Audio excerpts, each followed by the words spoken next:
भारत माता की। भारत माता की। हरियाणा के राज्यपाल श्री असीम घोष जी, यहां के लोकप्रिय और ऊर्जावान मुख्यमंत्री नायब सिंह सैनी जी, केंद्रीय मंत्रिमंडल में मेरे सहयोगी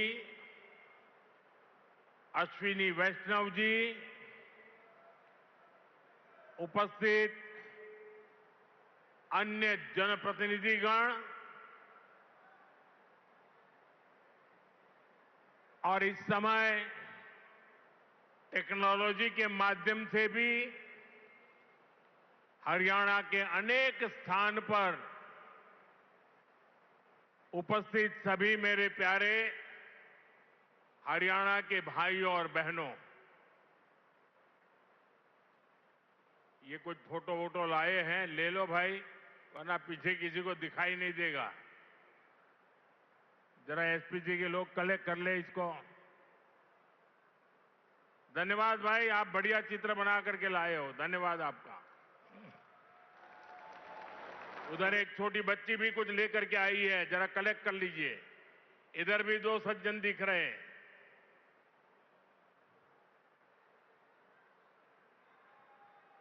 और फिर आराम से बैठ जाइए सब लोग। आपके प्यार के लिए, आपकी इस कला साधना के लिए मैं आप सबका धन्यवाद करता हूं जी। साथियों, जिंद की इस गौरवशाली भूमि से आप सभी को मेरी राम राम।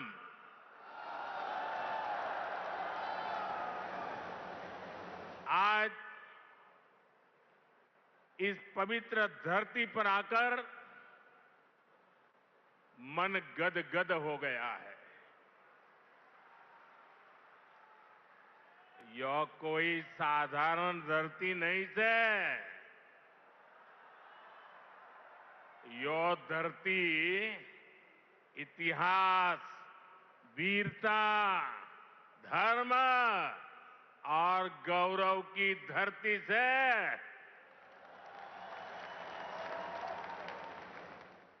शक्तिपीठ माता जयंतिया का नाम और आशीर्वाद इस शहर पर बना रहता है। और मेरे लिए तो जिंद आना पुरानी यादों का झरोखा खोलने जैसा है। मैं यहां बैठे बैठे कई चेहरे देख रहा था, पुराने, सारे परिचित चेहरे। बहुत लोग होंगे जो क्लेम करते होंगे कि मैं उनके स्कूटर पर जींद में आया करता था। कई दशक पहले मैं संगठन के काम से पहली बार जींद आया था। फिर आप लोगों ने मुझे जो अपनत्व दिया, जो प्रेम दिया, वो आज तक मैं भूला नहीं हूं। मुर्रा भैंस का दूध, दही और घी, जिंद का देसी बुरा और यहां का घेवर, ये वो यादें हैं जो जिंद से जुड़ ही जाती है। साथियों, इतने वर्षों में जिंद का घी और जिंद का घेवर तो नहीं बदला, लेकिन जिंद के तेवर बदल गए हैं। आज जिंद बीजेपी एनडीए के सुशासन मॉडल की तस्वीर बन रहा है। बीते वर्षों में पूरा हरियाणा ही विकास की नई पटरी पर चल पड़ा है। आज का ये कार्यक्रम डबल इंजन की बीजेपी सरकार के इसी मिशन को नई ऊर्जा से भर रहा है। साथियों, आज जिंद का, हरियाणा का नाम इतिहास के पन्नों में दर्ज हो गया है। आज यहां से देश को पहली हाइड्रोजन ट्रेन मिली है। आपको याद होगा साथियों, आज भी हम पढ़ते हैं, सुनते हैं कि भारत में पहली ट्रेन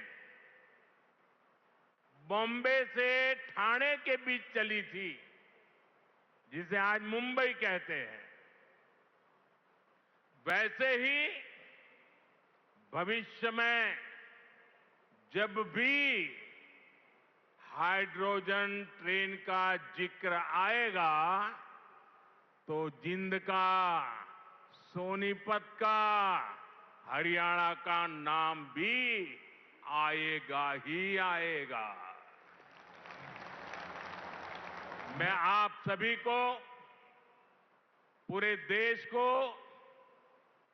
भारतीय रेल की आधुनिकता से जुड़े इस बड़े कदम के लिए बहुत बहुत बधाई देता हूं।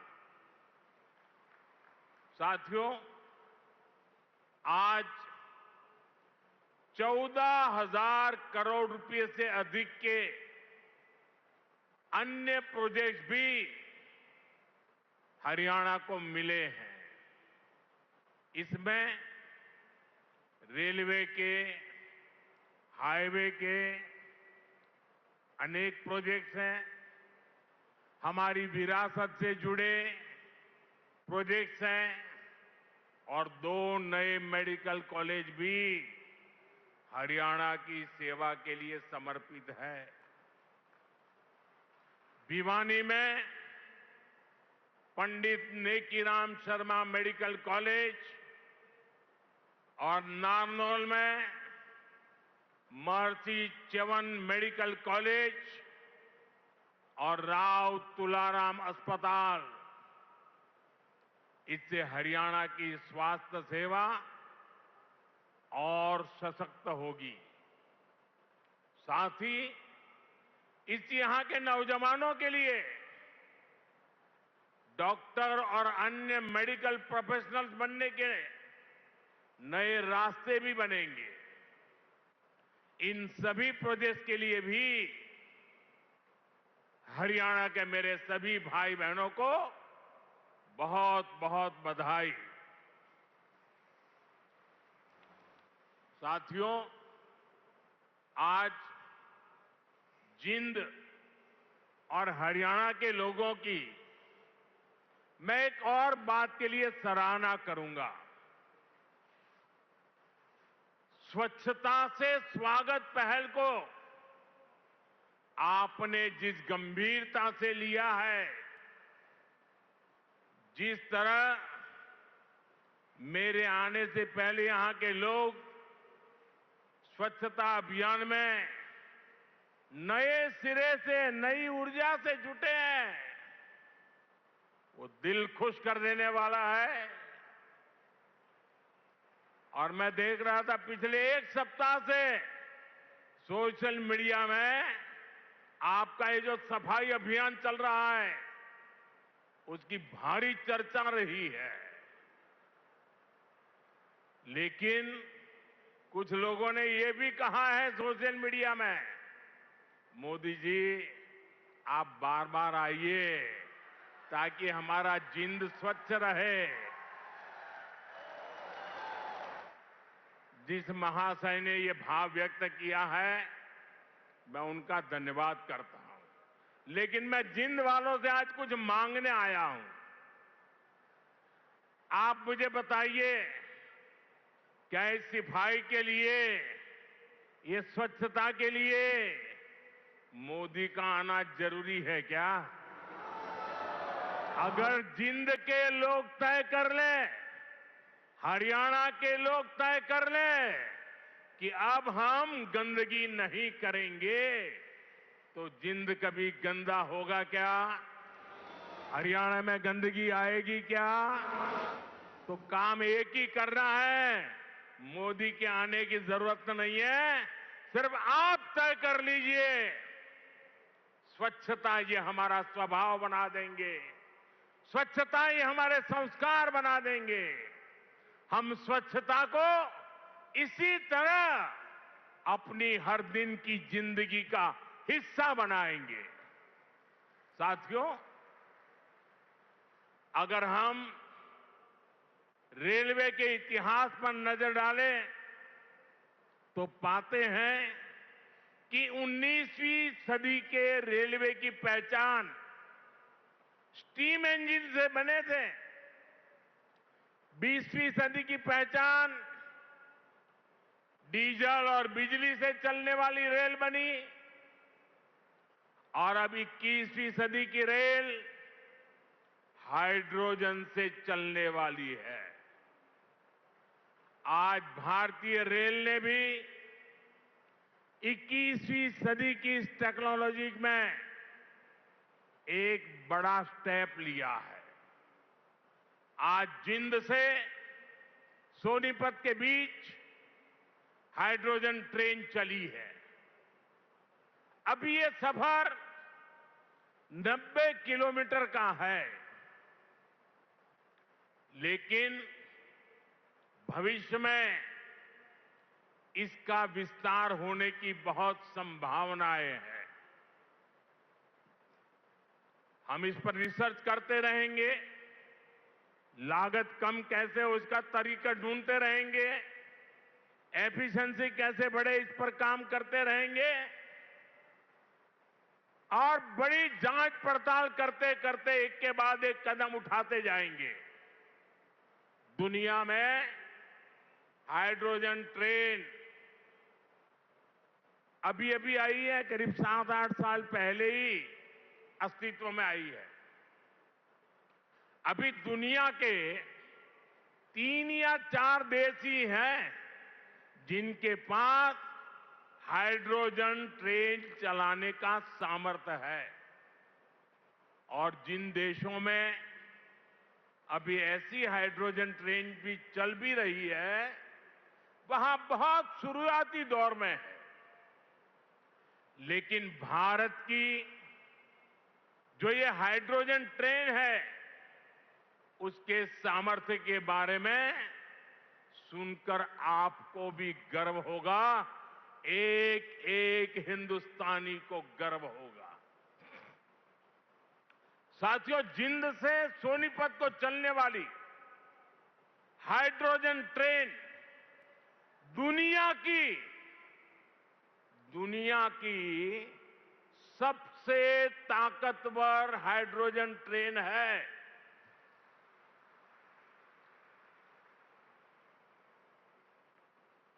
ये हाइड्रोजन ट्रेन 3200 हॉर्स पावर की है, 3200 हॉर्स पावर।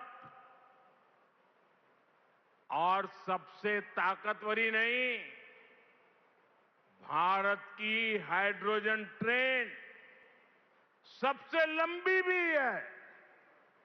दुनिया में जहां हाइड्रोजन ट्रेन चल रही है, वो 3 या 4 कोच वाली है, और भारत ने पहली बार में सीधे 10 कोच वाली हाइड्रोजन ट्रेन चलाकर दुनिया में अपना झंडा गाड़ दिया है। साथियों, मैं आपको गर्व की एक और बात बताना चाहता हूं। भारत की यह हाइड्रोजन ट्रेन धुआं रहित तो है ही, ये मेक इन इंडिया का भी एक बहुत सफल उदाहरण है। इस हाइड्रोजन ट्रेन को भारत के ही इंजीनियर्स ने डिजाइन किया है, भारत की ही कंपनी ने इसको बनाया है। साथियों, यह हाइड्रोजन ट्रेन बाकी ट्रेनों से बिल्कुल अलग है। इसके लिए पूरा सिस्टम अलग चाहिए, पूरा इंफ्रास्ट्रक्चर अलग चाहिए। यहां जिंद में भी इसके लिए तमाम सारी व्यवस्थाएं बनाई गई है। और साथियों, आने वाले समय में यहां हाइड्रोजन ट्रेन से जुड़ा और भी इंफ्रास्ट्रक्चर बनेगा। नई नई फैक्ट्रियां लगेगी जो हाइड्रोजन ट्रेन नेटवर्क की जरूरतों को पूरा करेगी। यानी इस ट्रेन से हरियाणा के नौजवानों के लिए रोजगार के अनेक नए अवसर बनने तय है। साथियों, पिछले 12 वर्षों में भारतीय रेल में जो ये बड़े बदलाव हुए, इससे भारत को एक और फायदा हुआ है। आप देख रहे हैं कि पिछले कई महीनों से पश्चिम एशिया में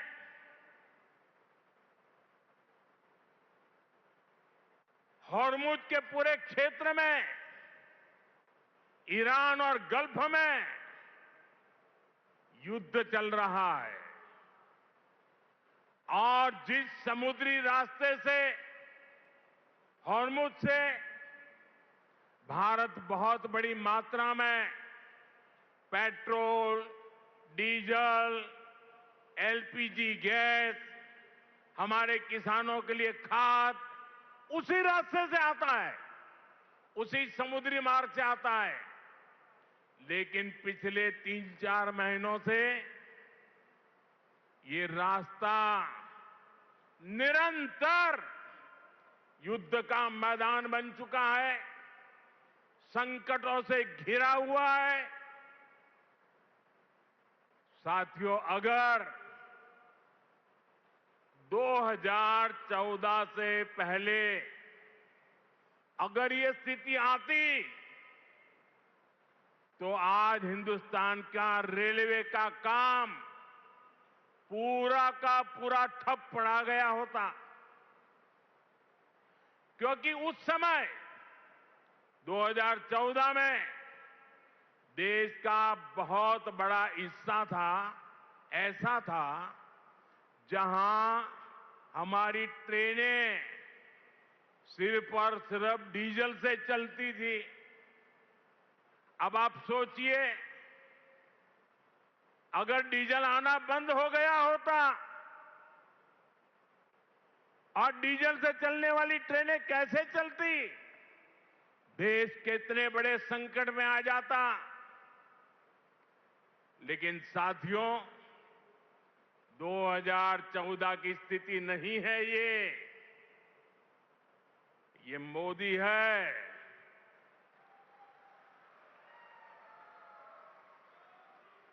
बहुत पहले सोचता भी है और समस्या के समाधान के रास्ते भी जमीन पे उतारता है। आप सोचिए, भारतीय रेल के बिजलीकरण की शुरुआत, ये सुनकर के भी ये चौंक जाएंगे आप लोग।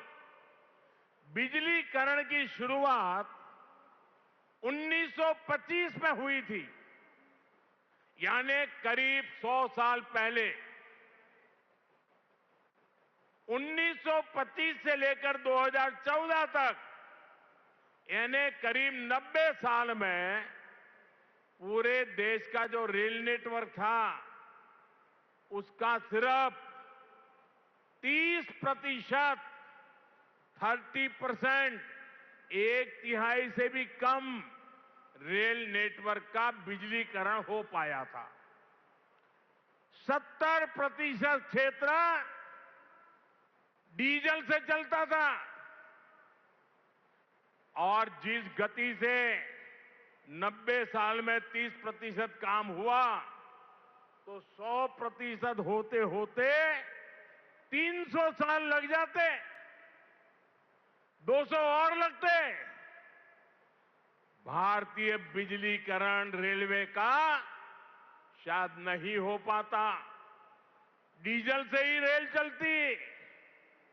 लेकिन बीते 12 वर्षों में भारत के करीब 99% रेल नेटवर्क का बिजलीकरण हो चुका है। हरियाणा में रेल नेटवर्क का 100% बिजलीकरण हो गया है। इस वजह से लड़ाई होने के बावजूद भी, तेल का संकट पैदा होने के बावजूद भी भारत की रेल रुकी नहीं है, भारत की विकास की गाड़ी अटकी नहीं है, ट्रेनें निरंतर चलती रही। साथियों, रेल हो, रोड हो, कनेक्टिविटी का ऐसा काम सुविधा भी देता है और विकास की गति भी कई गुना बढ़ा देता है। आज जिंद जो इतने सारे हाईवे से जुड़ रहा है, अभी इस मंच से भी 3 बड़े प्रोजेक्ट शुरू हुए हैं। दिल्ली, अमृतसर, कटरा एक्सप्रेस वे के हरियाणा वाले हिस्से का लोकार्पण हुआ है। जींद गोहाना नेशनल हाईवे भी राष्ट्र को समर्पित किया गया है। इसके अलावा अंबाला काला आम 4 लेन से भी हरियाणा और हिमाचल दोनों राज्यों के लोगों को बहुत सुविधा होगी। साथियों, अब जिंद देश का ऐसा जिला बन गया है जो 5 नेशनल हाईवे से कनेक्टेड है। ऐसी कनेक्टिविटी से यहां के किसानों और पशुपालकों की उपज को बड़ी मंडियों तक पहुंचाना आसान और सस्ता होगा। इससे उद्योगों को बल मिलेगा, पर्यटन को पंख लगेंगे और इससे बड़ी संख्या में नए रोजगार भी बनेंगे। साथियों, आप सभी जानते हैं, अभी मैं कुछ दिन पहले ही इंडोनेशिया, ऑस्ट्रेलिया और न्यूजीलैंड की यात्रा से लौटा हूं। वहां भारत ने अनेक तरह के समझौते किए जिनकी बहुत चर्चा हुई है, लेकिन एक विषय ऐसा है जिस पर उतनी बात नहीं हुई। ये विषय मेरे देश के और विशेषकर हरियाणा के युवाओं से जुड़ा हुआ है और वह विषय है खेलकूद, स्पोर्ट्स। साथियों, ऑस्ट्रेलिया और न्यूजीलैंड में वहां की सरकारों से स्पोर्ट्स को लेकर मेरी व्यापक चर्चा हुई है। इन दोनों देशों के साथ मिलकर आने वाले समय में हम स्पोर्ट्स इंडस्ट्री, खिलाड़ियों की ट्रेनिंग, ऐसे अनेक मामलों में बहुत सारा काम साथ मिलकर करने वाले हैं। इससे हरियाणा के युवाओं को भी बहुत लाभ होगा। साथियों, आज भारत में स्पोर्ट्स को फिटनेस और रोजगार का बड़ा माध्यम बनाया जा रहा है। हमारी सरकार ने नई नेशनल स्पोर्ट्स पॉलिसी, खेलो भारत नीति भी बनाई है। खेलो इंडिया अभियान से लेकर टॉप स्कीम तक आज खिलाड़ियों को अभूतपूर्व सुविधाएं मिल रही है। उन्हें हजारों रुपयों की आर्थिक मदद दी जा रही है। यहां हरियाणा में भी भाजपा सरकार खेल और खिलाड़ियों को बहुत प्रोत्साहन दे रही है। साथियों, आज ये कार्यक्रम भले हाइड्रोजन ट्रेन का है, दूसरी विकास परियोजनाओं का है, लेकिन मैं आज यहां के नौजवानों से एक और बात भी कहने आया हूं। आप सभी जानते हैं, साल 2030 में भारत कॉमनवेल्थ गेम्स को होस्ट करने वाला है। 2036 में ओलंपिक गेम्स भारत में हो, इसके लिए भी हम पूरी तैयारी कर रहे हैं। इसलिए हर खिलाड़ी को जोरदार तैयारी करनी है, पूरा दमखम लगाना है। मैं आपको विश्वास दिलाता हूं कि डबल इंजन की बीजेपी सरकार आपको हर सुविधा देगी। और जो 36 के ओलंपिक को देखना चाहते हैं, आज जो 5 से 12-15 की उम्र के बच्चे हैं ना, हमें उस पर ध्यान केंद्रित करना होगा। और एक बात और भी बता दूं, आने वाले समय में अहमदाबाद में world police and fire games भी होने वाली है। मैं हरियाणा के साथियों से कहूंगा कि आप इसके लिए भी खूब तैयारी कीजिए। मुझे पक्का विश्वास है, हरियाणा के बेटे बेटियां हमेशा की तरह इनमें भी अपना परचम लहराएंगे। साथियों, हरियाणा की डबल इंजन सरकार सबका साथ सबका विकास के मंत्र पर चल रही है। नायब सिंह जी के नेतृत्व में हरियाणा सरकार यहां के नौजवान हो, किसान हो, बहनें बेटियां हो, सबके लिए बेहतरीन काम कर रही है। बिना खर्ची पर्ची के नौकरी देने का जो रास्ता हरियाणा सरकार ने दिखाया है, वो इतना आसान नहीं था, लेकिन ये भाजपा सरकार ने करके दिखाया है। साथियों, यहां के किसानों का हित भी हमारी प्राथमिकता में है।